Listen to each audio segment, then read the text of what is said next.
بسم اللہ الرحمن الرحیم والصلاۃ والسلام علی رسولہ الکریم۔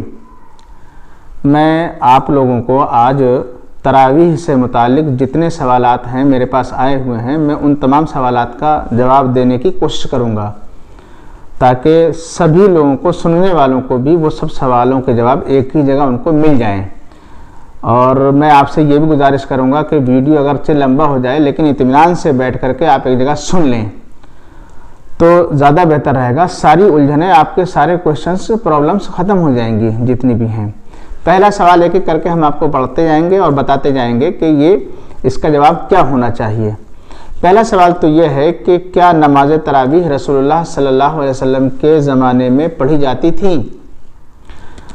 یہ سوال، اس کا جواب ہم آپ کو پہلے یہ بتلا دیں کہ ہمارے ملنے والے ایک بہت ہی قریبی اور بہت محبت رکھنے والے باؤ بھائی ہیں، انہوں نے میرے پاس ایک ویڈیو بھیجا تھا۔ دراصل ایک صاحب کا، کوئی پاکستان کے ہیں، انہوں نے سیدھے سے انکار کیا، نماز تراویح کوئی نماز ہی نہیں ہوتی ہے، بالکل سرے سے کوئی نماز ہی نہیں ہے، یہ نہیں ہے، وہ نہیں ہے، پتہ نہیں انہوں نے بہت ساری باتیں ایسی کہہ ڈالی۔ حالانکہ پھر بعد میں انہوں نے آگے چل کر کے یہ بھی کہا کہ ہاں یہ نماز نفل نماز ہے اور اس کے پڑھنے میں ثواب ہے اور یہ ایسا ہے ویسا، اپنے آپ یہ بھی کہا اور اپنے آپ ویڈیو میں یہ بھی کہا کہ نماز تراویح کوئی نماز ہی نہیں ہے سرے سے۔ تو ایسا آدمی جو مطلب نہ پڑھا لکھا ہوتا ہے یا اس نے کہیں اسلامی تعلیمات اچھی طرح سے حاصل نہیں کی ہوتی ہیں، وہ کچھ بھی ایسے بول دیتے ہیں۔ یہ مطالچی لوگ ہوتے ہیں، انہوں نے جہاں چاہا ادھر ادھر چاہا مطالعہ کر لیا اور صاحب انہوں نے اپنا کہنا شروع کر دیا کہ ہم بھی جان رہے ہیں۔ تو میں نے اس سلسلے میں یہ بتلانا چاہا ہے کہ نماز تراویح ان کا ثبوت ہے، یہ ہوتی تھی رسول اللہ صلی اللہ علیہ وسلم کے زمانے میں۔ آپ خود بھی پڑھا کرتے تھے اور آپ کے صحابہ کرام بھی پڑھا کرتے تھے، یہاں تک کہ ہم آپ کو اور بھی بتلائیں گے۔ تو ایسے لوگوں کے بہکاوے میں نہیں آنا چاہیے، نیٹ پر ساری ویڈیو دیکھ کر کے یہ نہیں سمجھنا چاہیے کہ یہ صاحب صحیح کہہ رہے ہیں، اگرچہ ان کو علامہ کہا جائے، اگرچہ ان کو ڈاکٹر کہا جائے، اس سے کوئی بحث نہیں ہونا چاہیے۔ بحث ہونا چاہیے کہ ہماری شریعت میں ہمارے رسول کا طریقہ کیا ہے، اللہ رب العالمین نے کیا بیان فرمایا ہے۔ تو دیکھیے اس سوال کا جواب کہ نماز تراویح رسول اللہ صلی اللہ علیہ وسلم کے زمانے میں ہوتی تھی یا نہیں، میں آپ کو بتلا رہا ہوں۔ حضرت عائشہ رضی اللہ تعالی عنہ کی روایت ہے، ان رسول اللہ صلی اللہ علیہ وسلم صلی ذات لیلۃ فی المسجد فصلی بصلاته ناس ثم صلی من القابلة فکثر الناس، یعنی کہ حضرت عائشہ کہتی ہیں کہ اللہ کے رسول صلی اللہ علیہ وسلم نے ایک بار مسجد میں یہ نماز پڑھی اور پھر لوگوں نے آپ کے پیچھے یعنی جماعت سے نماز پڑھی، پھر اگلے روز بھی نماز پڑھی، تیسرے یا چوتھے روز بھی نماز پڑھی، اس طریقے سے۔ لیکن آپ صلی اللہ علیہ وسلم نے بعد میں نماز لوگوں کو یہ نہیں پڑھائی جماعت سے۔ لوگوں نے، حدیث میں نے عربی میں پڑھنا چھوڑ دیا ہے اس لیے تاکہ ویڈیو زیادہ لمبی نہ ہو جائے، لوگوں نے سوال کیا کہ یا رسول اللہ آپ نے رات ہمیں نماز جماعت سے نہیں پڑھائی، 2 بار 3 بار پڑھائی، اس کے بعد نہیں پڑھائی، آخر آپ نے ایسا کیوں کیا؟ تو ہمارے رسول صلی اللہ علیہ وسلم نے جواب دیا، انی خشیت، مجھے یہ ڈر لگا، ان تفرض علیکم، کہ اگر میں مسلسل تم لوگوں کو جماعت سے پڑھاتا رہوں گا نماز تو کہیں یہ تمہارے پر فرض نہ ہو جائے، اس لیے میں نے نہیں پڑھائی۔ البتہ یہ نماز جماعت سے پڑھنا چاہیے۔ تو ثابت ہو گیا کہ ہاں ہمارے رسول کے زمانے میں یہ نماز ہوا کرتی تھی، آپ بھی پڑھتے تھے اور صحابہ کرام بھی پڑھتے تھے، جماعت سے بھی آپ نے پڑھنے کے لیے اشارہ دے دیا کہ بھئی آپ لوگ جماعت سے یہ نماز پڑھ لیا کرو۔ یہ ہوا اس سوال کا آپ کے ایک جواب ہو گیا۔ اگلا سوال ہمارے پاس جو آیا ہے یا جو دوسرا سوال ہے وہ یہ ہے، اس نماز کے نام کیا کیا ہیں اور اس نماز کا وقت کیا ہے؟ تو نماز آپ سمجھ لیجئے کہ اس نماز کے نام، چاہے آپ اسے تہجد کہیں، چاہے اس نماز کو آپ نفل کہیں، چاہے اس نماز کو آپ وتر کہیں، چاہے اس نماز کو آپ قیام اللیل کہیں، جو بھی آپ نام دیں، یہ سب ناموں سے آپ کو اسلام کی کتابیں جو احادیث ہیں یا یہ کہ فقہ کی کتابیں ہیں، ان کتابوں میں آپ کو اسی ایک ہی نماز کے اتنے نام ملیں گے۔ تو یہ اس نماز کے نام ہیں، کوئی کچھ بھی کہے تو آپ کو یہی ایک نماز سمجھنا چاہیے کہ یہ تراویح والی نماز یا تہجد والی نماز یہ وہ نماز ہے۔ اچھا، وقت کی بات جہاں تک ہے تو اس کا اصل ریئل وقت جو ہے یہ آپ کو آدھی رات کے بعد صبح کے ٹائم میں پڑھنے کا ہے، یعنی آدھی رات کے بعد سے لے کر کے فجر کی نماز کے وقت سے پہلے تک آپ اس کو پڑھ سکتے ہیں، یہ ہے اس کا ریئل ٹائم۔ اور اللہ رب العالمین نے اس کا یہ وقت بھی بیان فرمایا ہے۔ ویسے آپ اگر اس نماز کو عشاء کی نماز کے بعد سے لے کر کے اور فجر کی اذان کے وقت تک کسی بھی وقت پڑھ لیتے ہیں تب بھی یہ آپ کے لیے درست اور صحیح اور جائز ہوگا۔ یہ دلیل میں آپ کو دیے دیتا ہوں کہ میں نے عشاء کے بعد سے لے کر کے آپ کو فجر کی نماز کے وقت تک کے لیے جو کہا ہے، اس کی دلیل کیا ہے؟ اس کی دلیل یہ ہے، من کل اللیل قد اوتر رسول اللہ صلی اللہ علیہ وسلم من اول اللیل واوسطہ وآخرہ، یعنی کہ اللہ کے رسول صلی اللہ علیہ وسلم نے پوری رات یعنی ابتدائے رات سے لے کر کے اور انتہائی رات فجر کے وقت تک آپ نے یہ قیام کیا، یعنی نماز پڑھائی، تہجد کی نماز پڑھی۔ تو ابتدائی رات میں بھی، اوسط ہی بیچ میں بھی یعنی آدھی رات میں، آخر ہی اور آخر رات میں، یہ تینوں وقتوں میں آپ نے گویا کہ نماز پڑھی ہے۔ حضرت عائشہ رضی اللہ تعالیٰ عنہ کی غالباً یہ روایت ہے۔ فانتہا وطرہ الی السحر، اور آپ اپنا جو وطر کرتے تھے تو یہ فجر کے وقت تک پہنچا دیا کرتے تھے، اتنی لمبی آپ نماز گویا کہ پڑھا کرتے تھے۔ یہ اس میں اول سے مراد کیا ہے؟ تو مفسرین نے اور شارحین نے، محدثین نے اس کو بیان فرمایا ہے، والمراد بأولہ بعد صلاۃ العشاء، کہ اول رات سے مراد ہے عشاء کے بعد ہی اس کو پڑھ لینا۔ تو گویا عشاء کے بعد ہی اس نماز کو اگر ہم جماعت سے پڑھ لیتے ہیں تو یہ درست ہے۔ یہ مسلم شریف کی روایت ہے جو میں نے آپ کو بیان کی ہے، اور بخاری شریف میں بھی یہ روایت موجود ہے۔ بخاری شریف کی روایت کا نمبر ہے 996۔ اگلا سوال اس کے بعد میں ہم اور دیکھ لیتے ہیں، آپ کو بتا دیتے ہیں، اس نماز کے لیے اذان دینے کا ثبوت ہے یا نہیں؟ جو تراویح کی نماز ہم پڑھتے ہیں، ہم اور آپ آج کل جانتے ہیں بھی سحری کی اذان، سحری کی اذان، تو سحری کی اذان ہو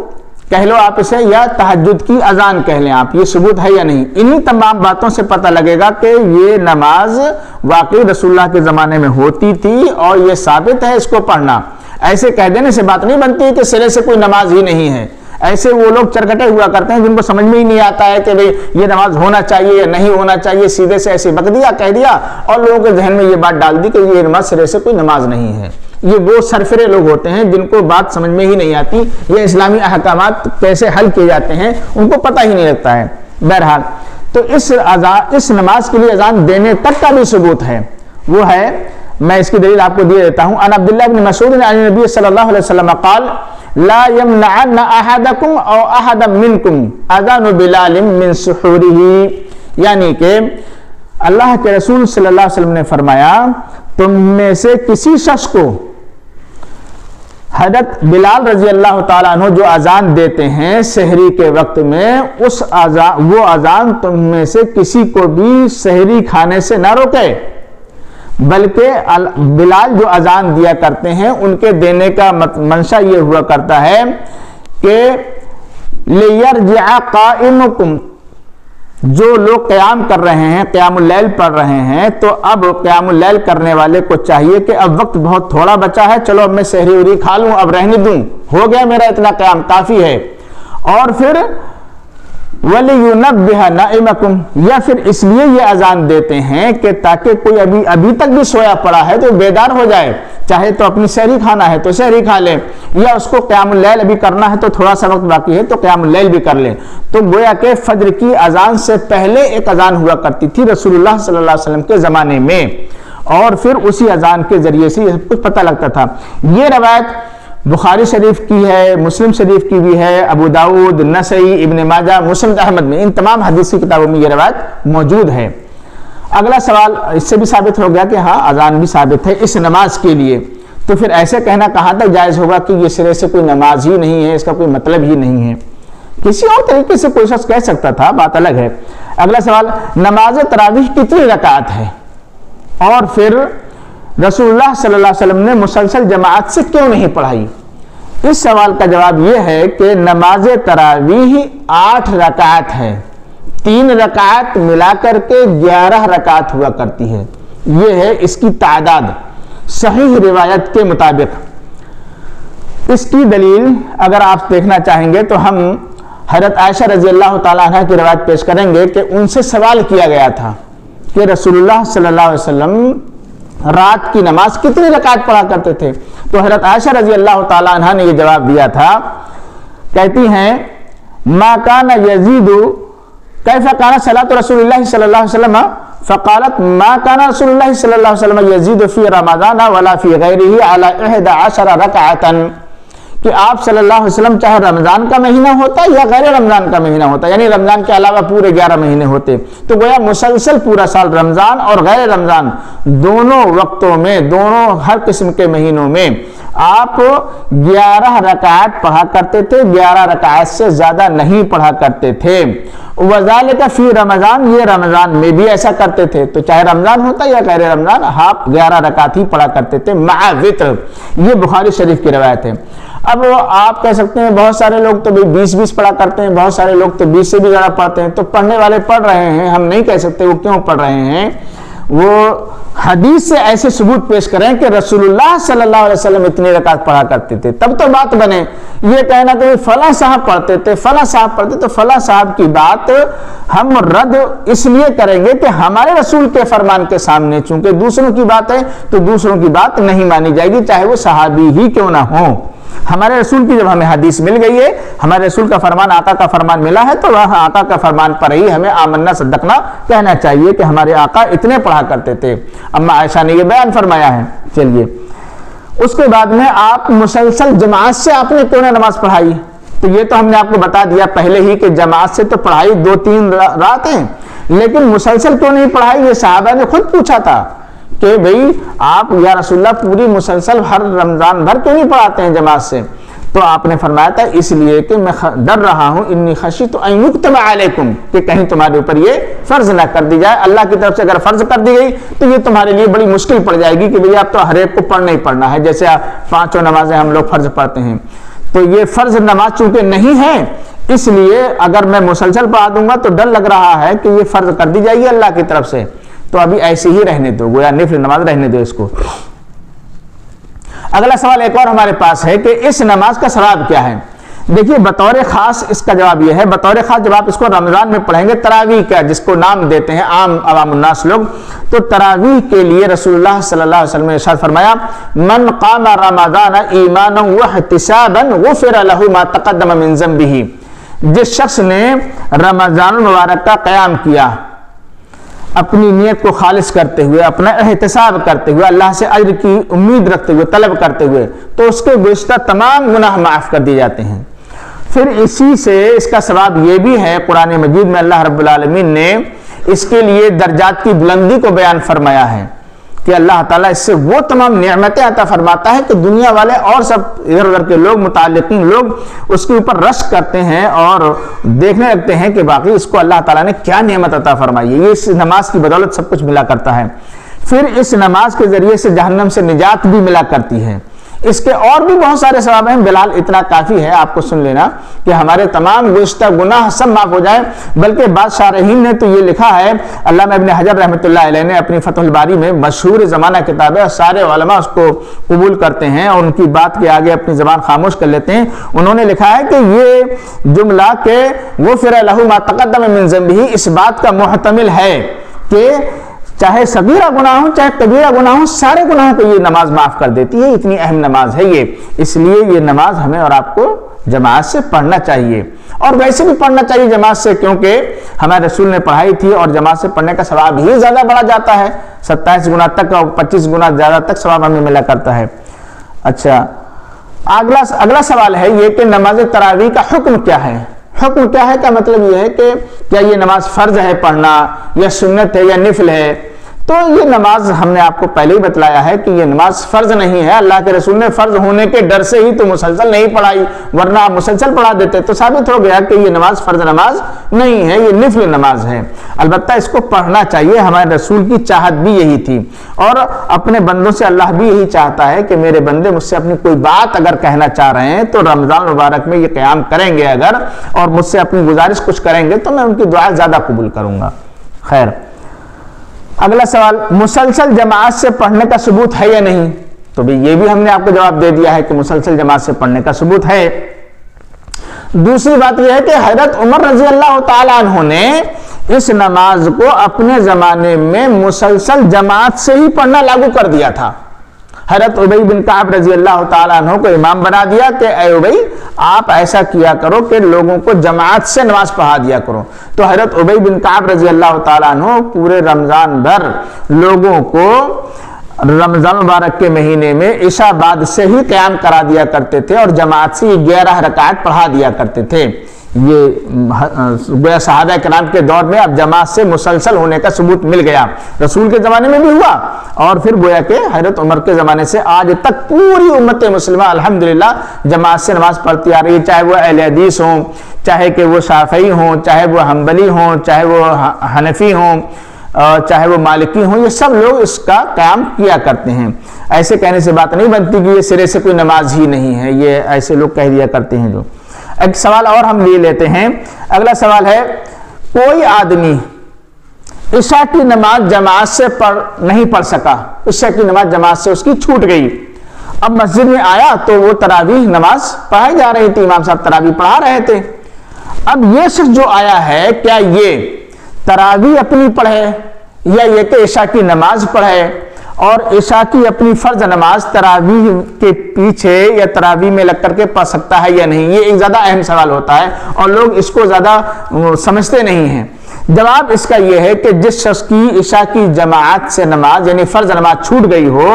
اور وہ تراویح ہوتے وقت آیا ہے، تراویح نماز مسجد میں ہو رہی ہیں، تو اس کو چاہیے کہ یہ اپنی نماز فرض نماز اسی تراویح میں شامل ہو کر کے پڑھ لے، اپنی نیت کرے کہ میری نماز فرض نماز میں ادا کر رہا ہوں اور امام صاحب اپنی تراویح پڑھا رہے ہوں گے، اس سے کوئی فرق نہیں پڑتا، تو یہ اپنی نماز تراویح کے ساتھ میں فرض نماز ادا کر سکتا ہے، یہ درست ہے۔ اس کی دلیل اگر آپ دیکھنا چاہیں کہ اس کی دلیل کیا ہے کہ ہم اپنی فرض نماز، آپ کی سنت نفل نماز ہے تو ہم نفل نماز پڑھنے والے کے پیچھے ہم اپنی فرض نماز پڑھنے والا پڑھ سکتا ہے یا نہیں، اس کی دلیل سن لیجئے، زیادہ بہتر رہے گا کہ آپ کو یہ بات سمجھ میں آ جائے۔ حضرت جابر بن عبداللہ رضی اللہ تعالی عنہ روایت کرتے ہیں کہ ان معاذ بن جبل کان یصلی مع النبی صلی اللہ علیہ وسلم ثم یرجع فیؤم قومہ، کہتے ہیں کہ حضرت معاذ بن جبل رضی اللہ تعالی عنہ اللہ کے رسول صلی اللہ علیہ وسلم کے پیچھے فرض نماز پڑھ کر کے جایا کرتے تھے، اپنے قبیلے میں، اپنے علاقے میں، اپنے خاندان میں، پھر وہاں جا کر کے لوگوں کو جماعت سے نماز وہاں پڑھاتے تھے، تو پتہ یہ لگا کہ جو یہ نماز پڑھ کے جاتے تھے وہ فرض نماز پڑھ کے جاتے تھے رسول اللہ کے پیچھے، اب وہاں جا کر کے جو نماز پڑھاتے تھے تو یہ ان کی ہو جاتی تھی نفل نماز، اور وہ لوگ جو ان کی قوم کے لوگ پڑھا کرتے تھے وہ ان کی فرض نماز ہوا کرتی تھی، تو گویا نفل نماز پڑھنے والے شخص کے پیچھے فرض نماز پڑھنے والے کی نماز ہو جائے گی۔ اس طریقے سے اگر آپ کی نماز عشاء کی چھوٹ گئی ہے، فرض ظہر کی چھوٹ گئی ہو، چاہے آپ کی عصر کی رہ گئی ہو، اور آپ آئے ہیں اب تراویح ہو رہی ہیں، تو آپ کو چاہیے کہ اب آپ اپنی یہ فرض کی نیت سے آپ تراویح کے پیچھے لگ جائیے اور تراویح کے ساتھ اپنی یہ فرض نماز پڑھ لیجیے، یہ آپ کی ہو جائے گی۔ اچھا، پڑھنے کا طریقہ میں آپ کو اور بتا دوں، آپ کو عجیب سے لگے گا۔ مثلا آپ نے شروع سے لگ گئے اپنی فرض نماز پڑھنے کے لیے اور امام صاحب نے بھی اپنی تراویح شروع کی، امام صاحب کے ساتھ آپ نے 2 پڑھ لی، پھر انہوں نے سلام پھیر دیا، آپ اپنی 2 پوری کرنے کے لیے کھڑے ہو جاؤ گے، لیکن اتنی ہی دیر میں اگر امام صاحب پھر سے اگلی 2 رکعتیں اور پڑھنے کے لیے کھڑے ہو جائیں تو تم انہی کے ساتھ لگے رہو، کوئی ٹینشن نہیں ہے، یہ نہیں کہ میں اپنی اب الگ پوری کروں، نہیں، انہی کے ساتھ لگے رہو، اب امام صاحب 2 اور پوری کریں گے، جب تک تمہاری یہ 2 پوری ہو جائیں گی تو تمہاری 4 فرض ہو جائیں گی، امام صاحب کی 4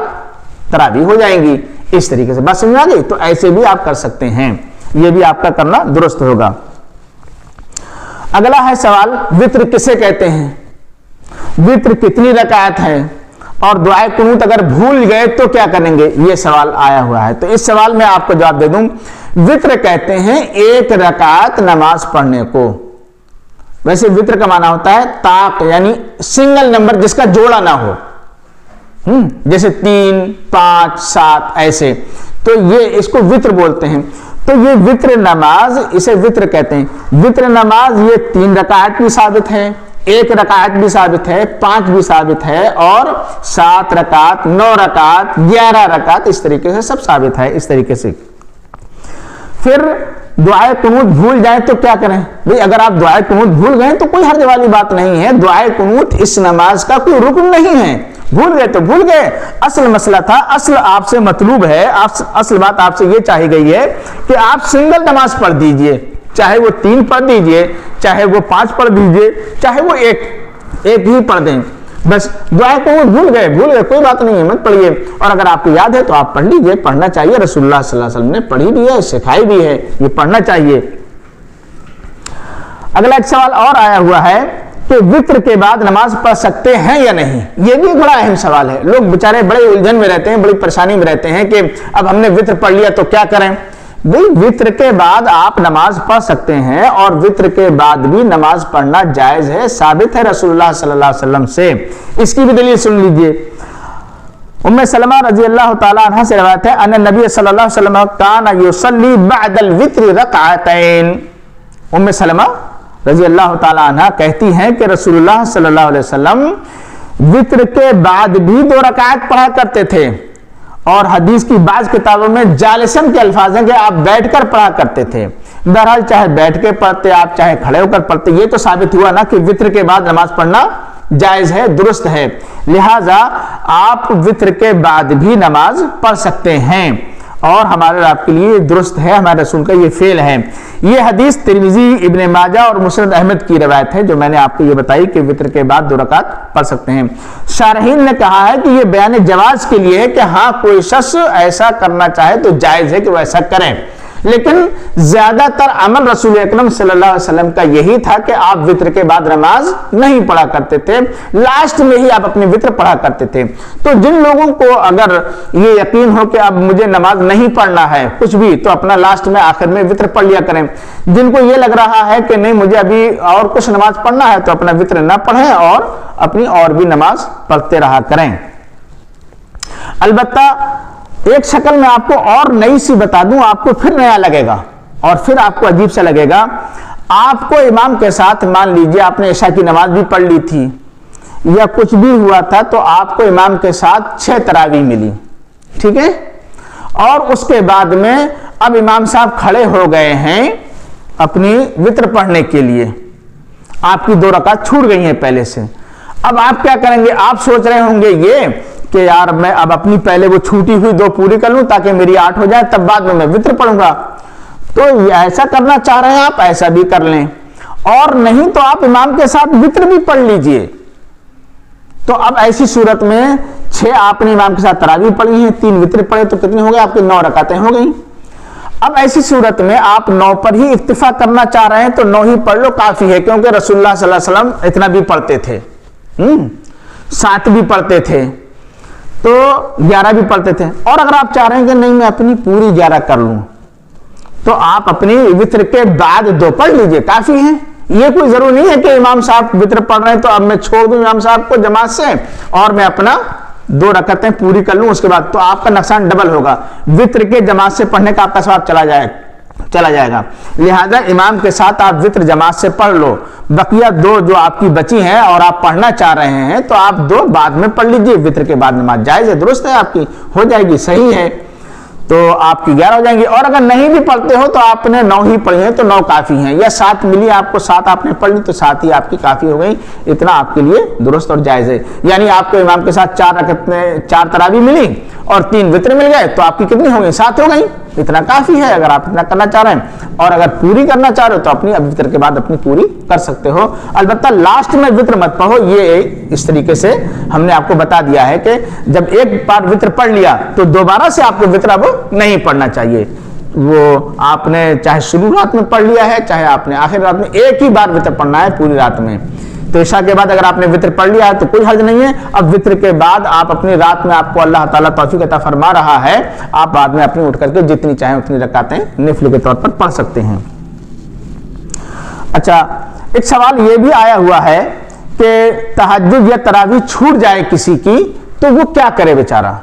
اور اس کے دل میں یہ لالچ پیدا ہو رہا ہے، یار افسوس کر رہا ہے کہ میری تراویح چھوٹ گئی ہیں، کل کی میں فلاں جگہ چلا گیا تھا یا ایسی مجھے پریشانی ہو گئی تھی تو اب میری تراویح چھوٹ گئی ہیں، مولانا صاحب، امام صاحب، میں اب کیا کروں؟ تو اگر کسی شخص کی یہ تراویح تہجد کی نماز چھوٹ گئی ہے تو اس کے لیے ابھی آپشن ہے کہ وہ اگلا دن صبح کو سورج نکلنے کے بعد وہ نماز پڑھ لے، جسے ضحیٰ کا وقت کہتے ہیں، یعنی سورج نکل آئے تقریباً 10-15 منٹ ہو جائیں تو 10-15 منٹ کے بعد میں اب یہ چھوٹی ہوئی جو اس کی تراویح رہ گئی تھی یہ پڑھ سکتا ہے۔ دلیل میں آپ کو بتلا دوں تاکہ آپ یہ نہ سوچیں کہ مولانا صاحب نے ایسے ہی کہہ دیا ہوگا، اس کی دلیل سن لیجئے تاکہ آپ کو اس میں یقین ہو جائے۔ ان عائشہ رضی اللہ تعالی عنہ قالت کان النبی صلی اللہ علیہ وسلم اذا شغلہ عن وترہ نوم او مرض فصلی من النہار 12 رکعۃ۔ نبی اکرم صلی اللہ علیہ وآلہ وسلم کو جب کوئی چیز مشغول کر دیتی، کسی کام میں آپ الجھ جاتے یا آپ کو نیند بہت زیادہ لگتی اور آپ سو کر کے ہی رہ جاتے، مثلا نہیں اٹھ پاتے، یا آپ کو طبیعت آپ کی ناساز خراب ہو بگڑ گئی ہے اور آج طبیعت نے آمادگی ظاہر نہیں کی ہے تہجد کی نماز یا قیام اللیل کرنے پر، تو آپ صلی اللہ علیہ وسلم اس کو بقیہ آگے والے دنوں میں اس کو پورا کر لیتے تھے۔ البتہ وتر آپ نہیں پڑھا کرتے تھے، جیسے عام دنوں میں آپ پڑھا کرتے تھے 11 رکعت، تو آپ 12 ہی پڑھ لیتے تھے، بس وہ وتر چھوڑ دیتے تھے، دن میں وتر نہیں پڑھا جاتا، وتر صرف رات میں ہی پڑھا جاتا ہے۔ تو آپ صلی اللہ علیہ وسلم صبح کو فجر کے بعد، سورج نکلنے کے بعد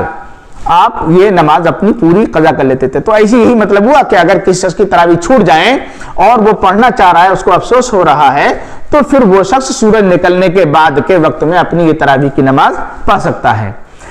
ایک سوال اور آخری سوال ہے یہ، اس کو بھی حل کر لیتے ہیں، ذرا دیکھ لیتے ہیں کہ آپ یہ کہہ سکتے ہیں مولانا صاحب یار ہماری مسجد میں امام صاحب ہیں، حافظ صاحب ہیں، وہ بڑی لمبی لمبی نماز پڑھاتے ہیں، پورا پارا پڑھاتے ہیں اور ہم سے پورا پارا سنا نہیں جاتا ہے، تو کیا کریں، ہم کیسے کریں؟ ہم اپنی الگ نماز پڑھ لیں پھر اپنی تنہا؟ تو یہ بھی آپ کے لیے جائز ہے کہ آپ امام صاحب سے الگ ہٹ کر کے اپنی تنہا اکیلی پڑھ لیجیے اگر آپ پڑھنا چاہ رہے ہیں، اور اگر امام صاحب کے ساتھ پورا پارا سن رہے ہیں تو یہ تو فبیہا، سب سے اچھی بہتر اور بڑی بات ہے، اچھی بات ہے کہ آپ امام صاحب کے ساتھ پڑھ سکتے ہیں۔ لیکن اگر آپ کو اتنا پڑھنے میں دقت محسوس ہو رہی ہے، پریشانی محسوس ہو رہی ہے اور آپ شارٹ اور ہلکی اور چھوٹی نماز پڑھنا چاہ رہے ہیں، تو بہتر ہے، نہ ہونے سے تو ہونا بہتر ہے، آپ اپنی ہلکی نماز بھی تنہا اکیلے بھی پڑھ سکتے ہیں، جماعت سے ہی پڑھنا یہ آپ کے لیے کوئی فرض اور واجب اور ضروری نہیں ہے۔ البتہ جماعت سے آپ پڑھیں گے تو آپ کے لیے مزید ثواب پر ثواب ہوگا اور آپ کا لیے فائدے پر فائدہ ہوگا۔ تو یہ اتنے سوالات کے جواب ہم نے آپ کو دیے ہیں، جو میں سمجھتا ہوں تقریباً آپ کوئی سوال باقی رہ نہیں گیا ہے، سارے ہی سوالات آ گئے ہیں، اور اب آپ کے لیے یہ فرض بھی بن رہا ہے کہ اب آپ نے ہماری یہ ویڈیو سن لی، دیکھ لی، تو اب آپ بھی کہیں پر آگے شیئر بھی کر دیں، بتا دیں دوسروں کو بھی، تاکہ اکٹھی ایک ہی جگہ لوگوں کو سارے اپنے سوالات کے جوابات مل جائیں اور ان کو یہ سب کچھ محسوس ہو جائے۔ اچھا، آگے ہم آپ سے یہ بات بھی کہیں گے، عرض کریں گے کہ بھئی اب جتنے سوالات ہمارے پاس آئے ہوئے تھے، جو کوشچن تھے، وہ تو ہم نے جوابات دے دیے ہیں جوابات آپ کو، لیکن اگر کسی آپ کو اور کوئی بھی اور بھی ضرورت ہے، اور بھی آپ کے مائنڈ میں کوئی دماغ میں سوال ہے اور آپ کے دل میں ہے، تو آپ وہ سوال ہم سے کر سکتے ہیں۔ میرا یہ چینل ہے، چاہے اس میں کمنٹ باکس میں آپ سوال کر لیں، یا چاہیں تو آپ ہم سے ڈائریکٹ فون کر کے معلوم کر لیں۔ میرا فون نمبر ہے 7960 7979 7960616028، یہ میرا نمبر ہے، اور اس کے بعد میں آپ فون پہ کال بھی کر سکتے ہیں اور اس کو سبسکرائب اور ہمارے چینل کو آپ لائک بھی کر سکتے ہیں، آگے فارورڈ بھی کر دیجئے، آپ کی مہربانی ہوگی۔ یہ علمی باتیں ہیں، یہ ثواب آپ کے لیے صدقہ جاریہ کے طور پر بھی رہے گا۔ والسلام علیکم ورحمۃ اللہ وبرکاتہ۔